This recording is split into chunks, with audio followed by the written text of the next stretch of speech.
Damian Cross thought the cameras in his Chicago mansion could control anything, until 2 a.m. showed him his maid carrying his 7-year-old son down the back stairs, barefoot, shaking, moving like someone hiding from danger.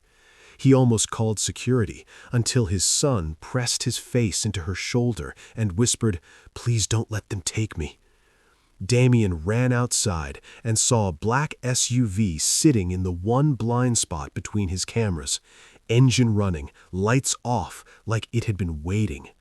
Then the maid looked Damian in the eyes and said one sentence that made his stomach drop.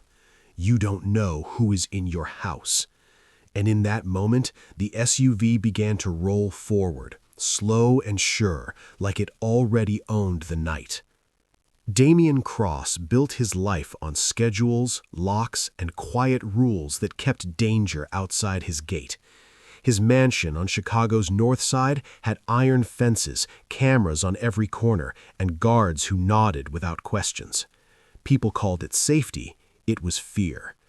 His wife, Claire, died 2 years ago, a sickness that moved faster than his money and his doctors. After the funeral, the house went still. Their son, Liam, was 7 now, but grief sat on him like a weight. He stopped speaking in full sentences. He stopped eating at the table.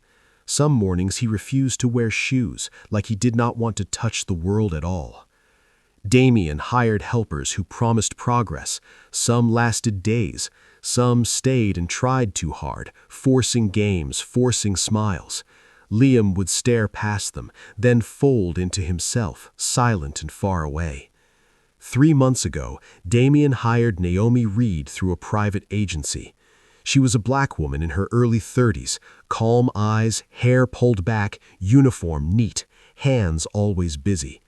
She did not pretend to be Liam's mother. She did not push him. She simply showed up, did her work, and treated the boy like his feelings mattered. On Naomi's first day, Liam spilled juice on the carpet. Naomi knelt, dabbed the mess, and said, "It's okay, accidents happen." Liam blinked at her, then slowly handed her the cup.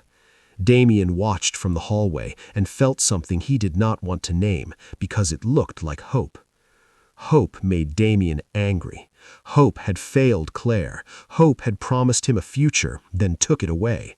So he watched Naomi with the same sharp eyes he used in business. He checked her records. He checked again. He found nothing, just quiet jobs, quiet moves, and a life that stayed off the radar. One evening, Damian came home early from the office. He expected silence. Instead, from the playroom, he heard a soft rhythm, tap, tap, tap, like a slow drum. He stopped at the door. Naomi sat on the floor with Liam. She held 2 wooden blocks and tapped them in a simple pattern.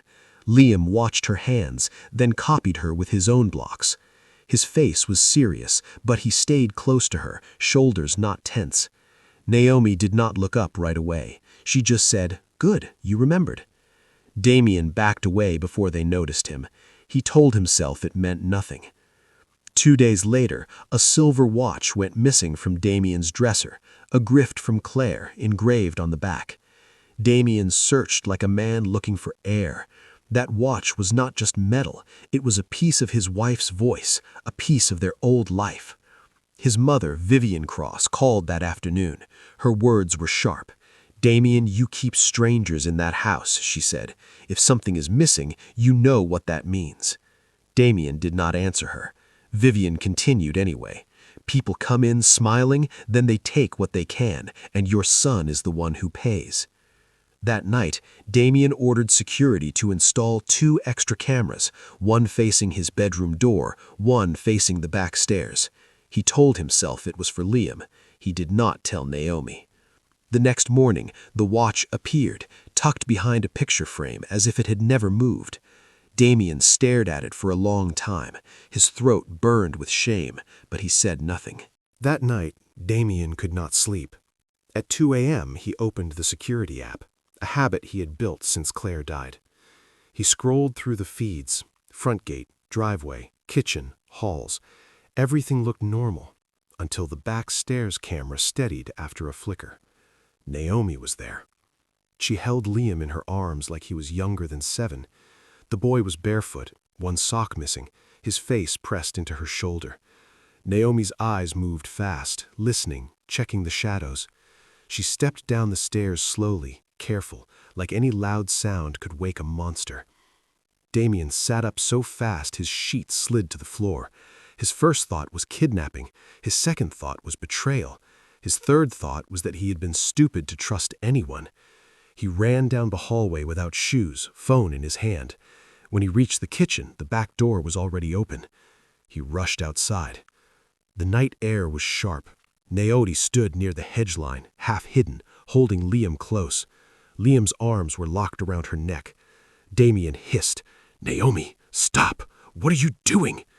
Naomi turned slowly.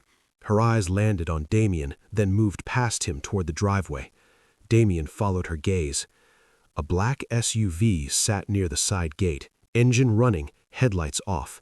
It was parked in the one blind spot between 2 cameras, a spot Damien had never noticed because he believed he saw everything. Inside the SUV, a small glow flashed, like a phone screen. Naomi whispered, "Don't shout, please." Damien stepped closer, hand raised, "Give me my son." Liam lifted his head, and Damien froze because his son's lips moved. "Please don't let them take me," Liam whispered, his voice rough, like a door opening after years of rust. Damien's mind went blank. He looked from Liam to the SUV, then back to Naomi. Naomi swallowed and spoke in a low rush. "Mr. Cross, you don't know who is in your house." A shape shifted inside the SUV. The driver door cracked open a few inches, then closed again, like someone testing the moment. Damien reached for Liam. Liam grabbed Naomi tighter, and then, for the first time in months, Liam screamed, not at Naomi, at Damien. "No, Dad, no," he cried. "You don't see it! You don't see it!" Damien stood there, stunned, while the SUV rolled forward, slow and quiet, like it had all the time in the world. The SUV slipped through the side gate with its lights off, quiet as a shadow. Damien lifted his phone to catch the plate, but the angle was wrong, and the vehicle was gone before he got a clear shot. Naomi stayed near the hedge line, Liam locked around her neck. Damien kept his voice low. "Bring him inside," Damien said. Naomi did not move yet. She listened to the street like she was counting footsteps.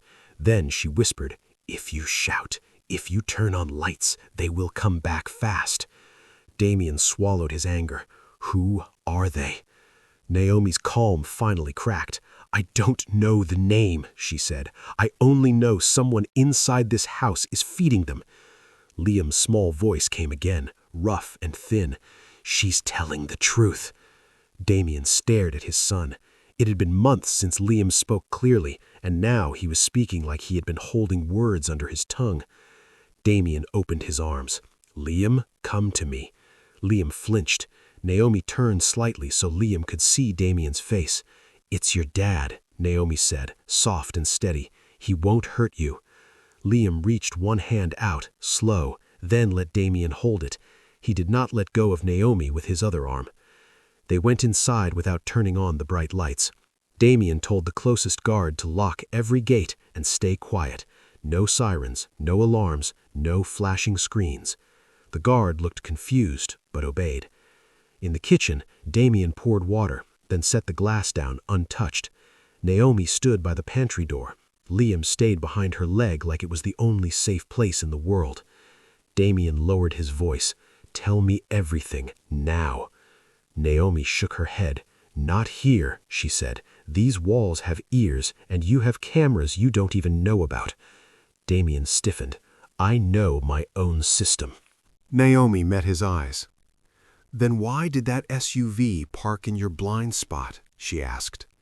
Damien went quiet. He had no answer. Naomi took a breath. "There is a place Liam feels safe," she said. "If you want the truth, come there, now, before someone decides tonight is the night they take him for good." Damien should have refused, but Liam's fingers were still twisted in Naomi's sleeve, and Liam's eyes begged. So Damien drove them himself, no security convoy, just his black sedan. Naomi guided him through sleeping streets to a small community center on the west side. Faded paint, metal gate, a door. Naomi had a key. Inside was plain, chairs stacked, children's drawings taped to the wall, a small table with crayons. Naomi turned on one lamp.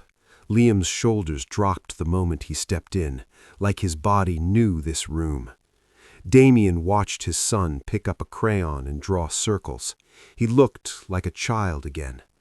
Naomi sat across from Damien, hands on the table. "I was not hired by accident," she said. "Your mother pushed the agency to place me in your house." Damien's stomach tightened. Vivian does not pick maids. Naomi slid her phone forward, an email chain, Vivian Cross's name at the top, the agency director thanking her for the referral. Damien stared until the letters stopped swimming. Naomi continued, "2 weeks after I started, I began getting anonymous messages. They said I was being watched. They said I should do what I was told or my past would be used against me." Damien's voice turned hard. "What past?" Naomi did not hide. "I left a man who hurt me," she said. "I moved cities. I stayed quiet because I wanted peace. Someone found me anyway." Damien thought of his mother's words, people like that, strangers, danger. He felt sick with anger, at Vivian, at himself, at how easy it was to suspect the wrong person. Naomi leaned forward. "Last week I saw your lawyer, Grant Hale, leaving Vivian's office late at night," she said. "He dropped a folder. Papers slid out. I picked them up before he noticed. I saw words that made me feel afraid for Liam." Damien swallowed. "What words?" Naomi said them simply. Custody evaluation, private placement, medical consent transfer. Damien's breath caught. That's not possible. Naomi pulled out a photo on her phone, the top page of the folder, Vivian's signature at the bottom. Damien stared at the signature like it was a crack in the floor. Naomi spoke softly, but the truth hit hard. "Your mother thinks she is saving him," she said. "She thinks you are not okay. She thinks Liam needs to be sent away and that you will accept it later, when it is already done." Damien whispered, "Why did you carry him outside tonight?" Naomi's eyes shone, but she held her voice steady. "I heard Vivian on speaker in her study," she said. "She said, 'The car is ready, the boy goes tonight, and the maid will take the blame.'" Damien stood fast, chair scraping. "No," he said. Naomi nodded once. "That is why I moved," she said. "I was trying to get him away from the gate, away from the cameras they control, away from the story they planned." Damien's phone buzzed, a silent security alert. One camera had gone offline, the one on Liam's hallway. Damien felt his chest tighten. Liam stopped drawing. He looked toward the door like he heard something before the adults did. Naomi stood. "They found us," she whispered. Outside, a car turned the corner, slow at first, then faster, headlights cutting across the building. It rolled past the center too slow, like it was counting windows, like it was deciding. Damien crouched beside Naomi and Liam in the shadow of the steps, his mind racing with one clear thought. This was not a misunderstanding. This was a plan, and his son was the prize. Damien did not return to the mansion that night. He took Naomi and Liam to a small hotel owned by a business partner, a place Vivian did not control. Liam fell asleep holding Naomi's sleeve like a child gripping a rope. At sunrise, Damien called one man he trusted. "Detective Aaron Blake, Chicago PD," Damien said. "I need help," quietly. Aaron met him in a diner. Damien told him about the SUV, the blind spot, the folder Naomi saw, and the hallway camera going offline. Aaron listened, then asked one question. "Do you have proof, Damien?" Damien hated the answer. Not yet. Aaron leaned back. Then you have fear, he said. Fear is not enough in court. Back at the hotel, Damien opened his laptop and dug into his security system. He checked logs, backups, device lists, anything that could not be erased by one missing clip. Hours later, he found a forgotten device, an old nanny cam from 2 years ago. It saved to a memory card. Damien pulled the card and watched.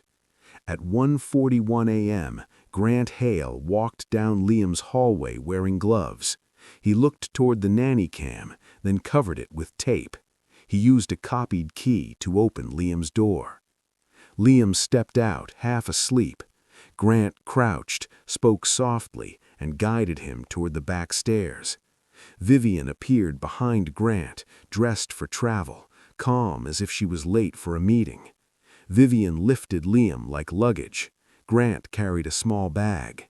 They moved fast, quiet, practiced. Naomi whispered, "So that is why they were practicing with the cameras." Damien called Aaron again. "I have proof," he said. Aaron came with 2 officers and watched the footage. His face changed. "Good," he said. "Now we move smart. Do not warn them." Damien knelt in front of Liam. "Liam, do you know where they wanted to take you?" Damien asked. Liam looked at Naomi first, then he whispered, "The Plain House." Damien's stomach dropped. Vivian's friend owned a private hangar near the lake, a place Damien had used for charity flights. Aaron cursed under his breath. "Fine," he said. "We go now, but you follow my lead." They drove in 2 cars. At the hangar gate, a guard stepped out.